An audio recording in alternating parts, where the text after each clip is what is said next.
ನಮಸ್ಕಾರ ವೀಕ್ಷಕರೇ, ನೀವು ನೋಡ್ತಾರ ಸಾಮ್ರಾಟ್ ನ್ಯೂಸ್. ನಾನು ನಿಮ್ಮ ನರ್ಸಿಂಗ್ ಸಾಮ್ರಾಟ್.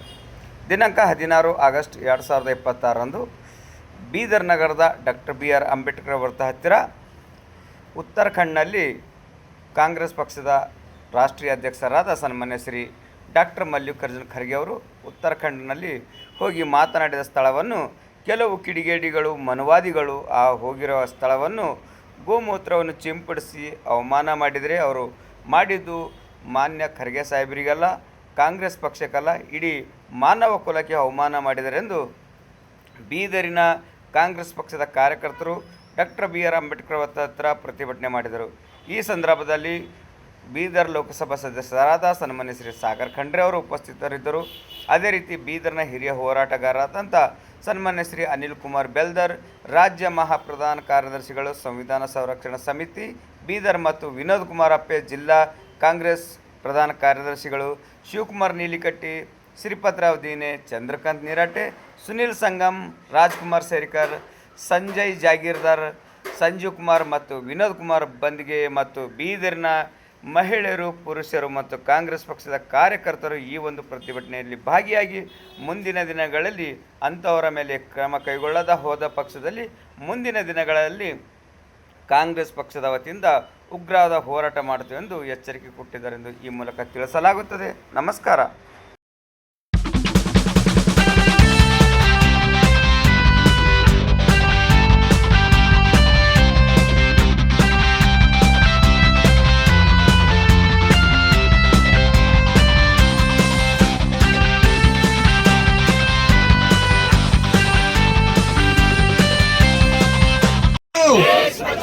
आरएसएस हटाओ, बीजेपी हटाओ, बीजेपी हटाओ.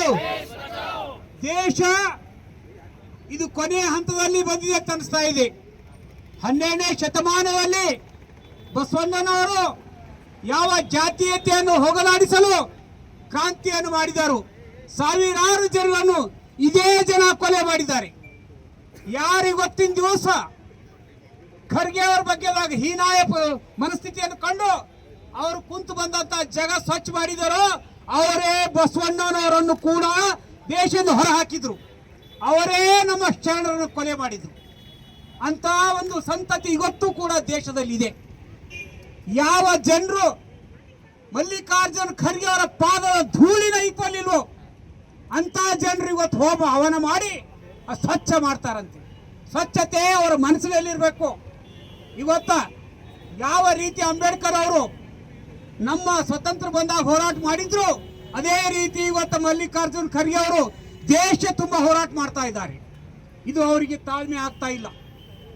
ಈ ಒಂದು ಮೋದಿ ಅವರು ಒಂದೇ ಲೋಕಸಭೆಯಲ್ಲಿ ಹೇಳಿದ್ರು, ಮೇರೆ ಖಿಲಾಫ್ ಮೇ ಆಪ್ ಆಜ್ ಬಹುತ್ ಉಠಾ ರಹೆ ಹೋ, ತುಮಕೋ ಲೋಕಸಭಾ ಆನೆ ನಹೀ ದೂಂಗಾ ಅಂತ ಹೇಳಿದ್ರು.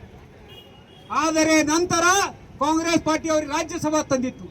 ಇವತ್ತು ಭಾರತ ದೇಶದಲ್ಲಿ ಬಿಜೆಪಿಯ ದೀಪ ಅಡಗಿಸಲು ಏನು ಖರ್ಗೆ ಅವರು ಪ್ರಯತ್ನ ಮಾಡ್ತಾ ಇದ್ದಾರೆ. ಈ ಮನುವಾದಿಗಳಿಗೆ ಆಗ್ತಾ ಇಲ್ಲ. ಆದ್ದರಿಂದ ನಾವೆಲ್ಲರೂ ಒಟ್ಟಾಗಿ ಈ ಬಸವ ಕಲ್ಯಾಣ ನಾಡಿನಿಂದ ಯಾವ ರೀತಿ ದೇಶಕ್ಕೆ ವಿಶ್ವಕ್ಕೆ ಶಾಂತಿಯನ್ನು ಕೊಟ್ಟಿದ್ರೋ, ಸಮಾನತೆಯನ್ನು ಕೊಟ್ಟಿದ್ರೋ, ಆ ಬಸವನ ನಾಡಿನ ನಾವು ಕುಡಿಗಳಾದಂಥ ನಾವೆಲ್ಲರೂ ಕೂಡ ಈ ಒಂದು ದಲಿತ ವರ್ಗದವರಿಗೆ ನಾವು ನಿಂತು ನಾವು ಬೆಂಬಲ ಕೊಟ್ಟು ಇಂಥ ಮೂರ್ಖರನ್ನು ಇಂಥವರನ್ನು ನಾವು ಧಿಕ್ಕರಿಸಬೇಕು ಅಂತ ಹೇಳಿ ನನ್ನ 4 ಮಾತು ಮುಗಿಸ್ತೇನೆ. ಇಲ್ಲಿ ಬಂದಂಥ ಈ ಒಂದು ಪ್ರತಿಭಟನೆಗೆ ನಮ್ಮ ಜಿಲ್ಲೆಯ ಲೋಕ ಅವರಷ್ಟು ತ್ಯಾಗ, ಅವರಷ್ಟು ಕೆಲಸ ಯಾರೂ ಮಾಡಿದ್ದಿಲ್ಲ. ಅಂಥ ವ್ಯಕ್ತಿ ಏನದ ಅಂದ್ರೆ ಈ ಮಂದಿ ಸ್ವಚ್ಛತೆ ಮಾಡೋದು ಕೆಲಸ ಮಾಡಿದ್ದಾರೆ. ಅವ್ರದ್ದೊಂದು ಕಾರ್ಯಕ್ಕೆ ನಮ್ಮದು ಈ ಒಂದು ಇದರಿಂದ ಧಿಕ್ಕಾರ ಇದೆ, ಧೂಳು ಇದೆ ಅವ್ರ ಮೇಲೆ. ಯಾಕಂದ್ರೆ ನಾವು ಈಗ ಡಿಜಿಟಲ್ ಯುಗದಾಗಿದ್ದೀವಿ. ಚಂದ್ರಬಾಯಿ ಮೇಲೆ ಹೋಗೋದು ಮಾತಾಡ್ತೀವಿ, ಎಲ್ಲ ಮಾತಾಡ್ತೀವಿ, ಆದರೆ ಇನ್ನೂ ಇಂಥ ಒಂದು ಕೆಲಸವನ್ನು ಮಾಡೋದು ಬಿಡ್ತಾ ಇಲ್ಲ ಈ ಜನ. ಯಾಕಂದ್ರೆ ಅವ್ರ ದುಕಾನೆಲ್ಲ ಬಂದಾಯಿತು, ಇಂಥದ್ದೆಲ್ಲ ಮಾಡಿದ್ರೆ ಅವ್ರ ದುಕಾನೆಲ್ಲ ಚಾಲು ಇತ್ತು.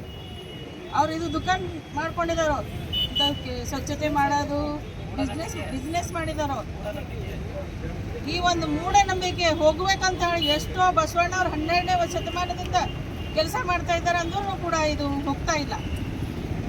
ಇಂಥ ಒಂದು ಕೃತ್ಯ ಮಾಡಿದ್ದಾರೆ.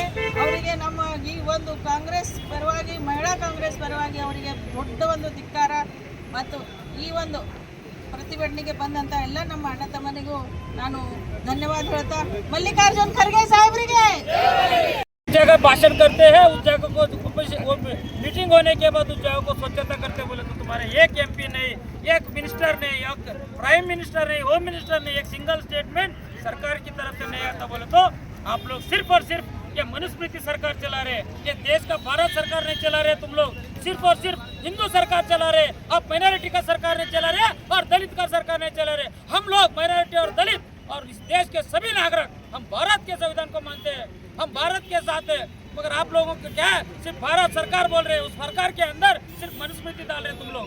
ये खराब है, इस देश को खराब मत करो। हाँ, आपके पास कुछ लोग एक 100 में से एक 95% अच्छे हैं, 5% है, और 5% लोगों को तो अपोज करो। लीक के बारे में बात नहीं करते, राम मंदिर चोरी के बारे में बात नहीं करते। अरे कितने दिन चुप बैठेंगे मोदी जी? सिर्फ और सिर्फ मीडिया वाले तुम्हारे को क्या दिखा रहे, वाह मोदी जी वाह बोलकर ये छोड़ के कुछ नहीं दिखाते तुम्हारे बारे में।